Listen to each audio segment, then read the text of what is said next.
welcome back to the Carpenters Apprentice. Today we have two of the members of Mr.Pidge here to talk with us. We're very excited to have them here. These big stars, come on through, gentlemen. We appreciate you. Thank you so much for coming. Please take a seat, sir.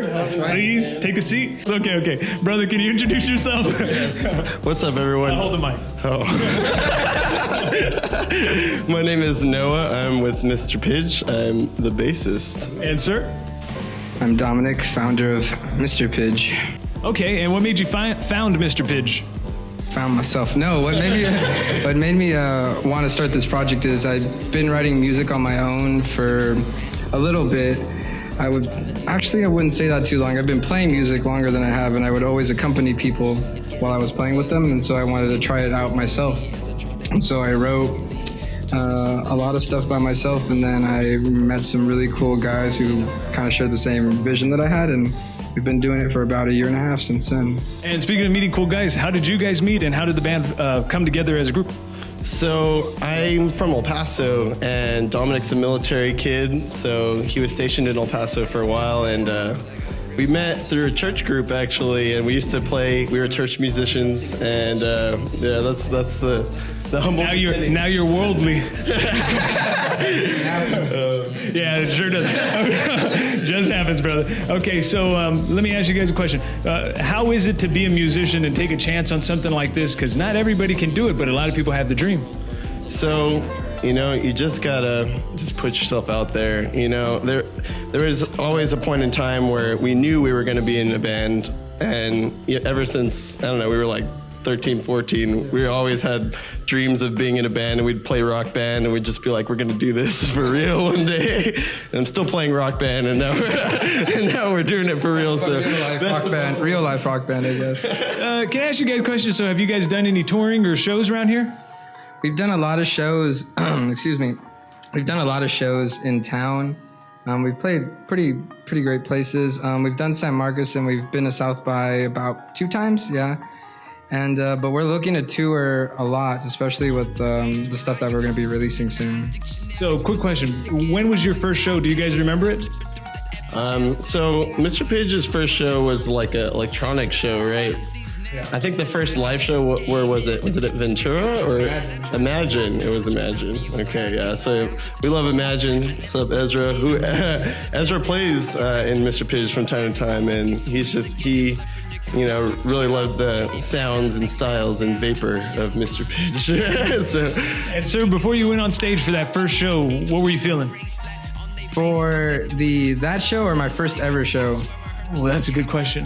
Let's stick with Mr.Pidge since that's what the interview is. Okay, so with that show, I was still so nervous because the first time I was playing with we already practiced, but it's the first time I was going with musicians who learned it, and it wasn't even our guitarist that we have now, but he's a really good guitarist, but God bless him for that. But the thing was, I was pretty nervous initially, but excited at the same time because I was like, well, I'm actually doing the thing, so let's go for it. And so overall optimistic about it, but it did not go as planned, I'll tell you that much. Brother, can you fill me in on how it didn't go as planned? It was funny because we were in another band, Akasha Glow, and that was the other guitarist, Russell, who was in it. And it's just, we had kind of differences, but we're still all great friends. And he's actually in one of my projects too, but no beef or anything. And then Dom got Danny we all went to UIW, actually. It was Brock who killed me. Oh, yeah. It was Brock. Do you remember what happened with that? Oh, yeah. So, I don't know. Brock, he was an awesome guitarist, too. And, I don't know. I guess... You just couldn't hear the tracks, and it was fun. What was it like walking away from that first encounter and kind of feeling like, oh, fuck, that kind of might have failed? It felt like I got stung by a bunch of bees. And you know what? It's so funny because you just told me that you went into that with all this optimism and cheeriness, and then you walk out of there feeling like you got stung by a bunch of bees. But I'll say one thing, though. What happened was we were playing to a track, the last song of it, and it didn't work out, and we ended up stopping it. But then we looked at each other, like, well, we could just try to do it live. And then we did it live, and it worked. It sounded actually better than everything. And there were people like, oh, wow, that was good. That was a good one. What would you say to other aspiring young musicians who are especially here in the area that want to do something like what you guys are doing? keep on a track, man. Believe in yourself, but not in the way that people always tell you to in school. Like, you have a lot that's going on. You're an awesome person, and no matter what people say, it doesn't matter because it's your life. And so don't let people get down to you, but also, you know, cherish your days and things like that. And it's just about not caring It's your what other attitude. people think, you know? You gotta do you and keep pure, and, you know, because a lot of the times people just get scared to even take that first step, you know? And that's kind of how we all were for a long time, and, you know, it wasn't until we just finally just put that aside and started doing it, and then things just started happening all of a sudden. It's just like, I think Dave Grohl from Foo Fighters, like, even talks about it too. Like, that's how, like, Nirvana started too. They just kept playing in a garage, and like, eventually they blew up, you know? It's just like kind of the same thing, you know? You just got to keep doing it, keep hustling, keep playing, and doing it for the love of it. I would say too is just like, you gotta, as soon as you can, take off the training wheels. Yeah. And so it was a lesson that I learned from when I first learned to ride a bike, actually. And I think it works in the same way, but read into it as you may. My stepdad was teaching me how to ride a bike. Granted, he was not the best teacher, but it was kind of fun. And so we were on the street, and it was kind of like a cul-de-sac thing, but the cul-de-sac went down on this giant hill and dipped and like turned around into the cul-de-sac, but it was a giant hill. And so we were just training without the training wheels for a little bit, but we would keep stopping before I would go down the hill. And he was like, "You did it, all right." In the first hour I did it, and he was like, "Good job," even though I was just like going like a couple feet. But he's like, "Cool, well, try that." And so like I was doing this, kind of hovering over my bike, just ghost riding the whip, as they would say. And he was like, and then he was just talking to a friend, and like my mom came over and they were doing it, and I was like, "Wee," and I like didn't know how to do brakes yet, and so I was like going down. I was like slowly going, "Oh, I'm actually going down this hill." And then I went down the hill. I didn't die though, and then like I was like, "Oh wow, I actually wrote it." And so I went back and did it again, and I kept doing it again, and I kept doing it again. And so I would say that with your first show, and that's kind of like what happened with me at Imagine. Like, it's that same kind of proverbial.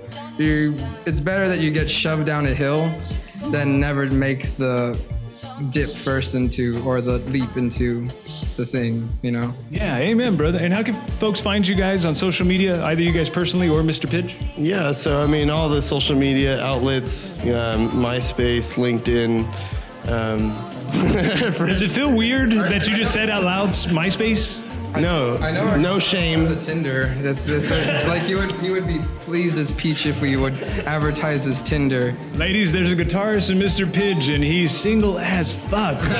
really, really looking for it. His one clientele, like I think is his bio. Like we have a group chat, and it's a free for all sometimes, and so he sends like, "Guys, look at my profile," and it says, If you are not cool with me wearing makeup, suggest me to a friend of yours that is." You know.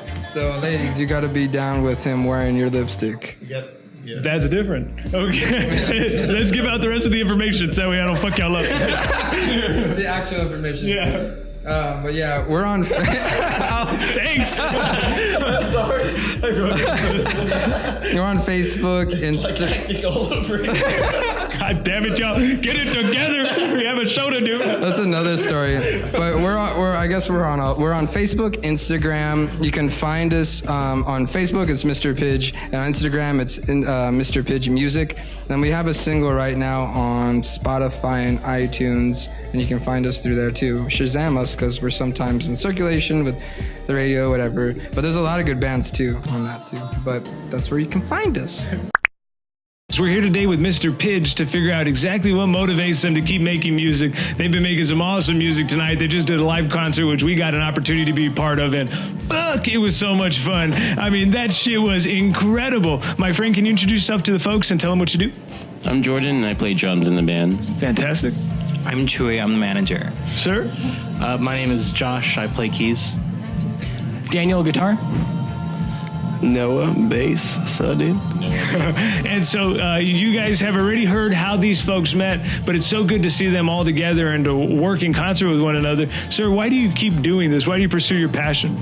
Well, at least for everyone that I know in this group, like everything comes organically. Like we don't have to force anything. Everything's very natural in terms of like the writing process and the live performance process as well.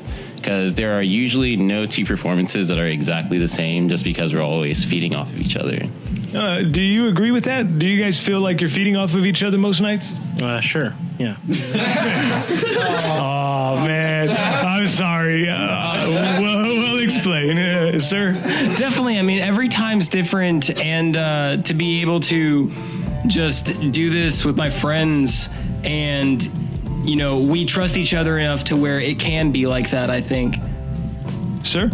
There's got to be the energy. In that energy, you feed off of it. Everyone's got a piece of that energy. Then it just works. I like that shit. This motherfucker popped some mushrooms before we started this. I know that's the truth. I'm a vegetarian. Sir, how does it feel as a manager of such an extraordinary group? Amazing. I've seen them all grow too. Like when I first saw them, I was like, y'all are good and y'all are good. Y'all are amazing. But over time it gets better. It gets better. You know what I'm saying? Well, tonight it was on tops, man. It was some good shit. Sir, listen, I'm sorry. But I saw you during the concert. I just got to tell you this. And you were rocking the fuck out that piano. You were just really jamming and going for it. What was going through your mind? Just trying to play the right notes on time, you know. Well, I mean, I guess I think that's the basic. That's the base, you know. But I think we've all got past the point where we need to like really memorize our things, or really like pay attention to what we're playing, and we get to be more relaxed with it. And that's sort of the process that they were talking about earlier, and just, you know, getting to a point where we can have fun with it rather than focusing so much on each and every note or measure in the. Well, that's fantastic. It's so cool to see you guys play and be so loose. What makes you guys keep that vibe going throughout the band, sir? Honestly, memes, like, like not an exaggeration. And like, sorry, I didn't mean to take this, but going on and on, it's just as we've been playing and stuff that we always like relate over and laugh about, and just like in a way just have this like band culture, just memes. Like one of us could be feeling a certain way, but then like Danny will just shoot out something like 2 a.m. and we'll all laugh and have a great day or something. It gets personal, but it's in the best way possible. It's so good to see you guys interacting with one another and to be able to see you guys on stage after just meeting the two of you. And I mean, you guys showed me the Apprentice, shout out. Yeah, for real, that's us. So I appreciate that. Guys, is there anything that you would tell people who want to get into the music game? Just keep at it, you know, like the start can be rocky sometimes, but you just have to keep at it, and then you're going to find yourself in a groove, and it's just never going to stop. And is there any ways that they can find you guys on social media? At this time, you guys can give out your own personal handles and whatnot. You can find the band at Mr.Pidge Music, and you can also find us on Facebook, and we have some singles out on Spotify and iTunes, but we're coming out with a new one, I'd say roughly in a couple months, yeah. A whole album is coming. Yeah. Well, look out for that.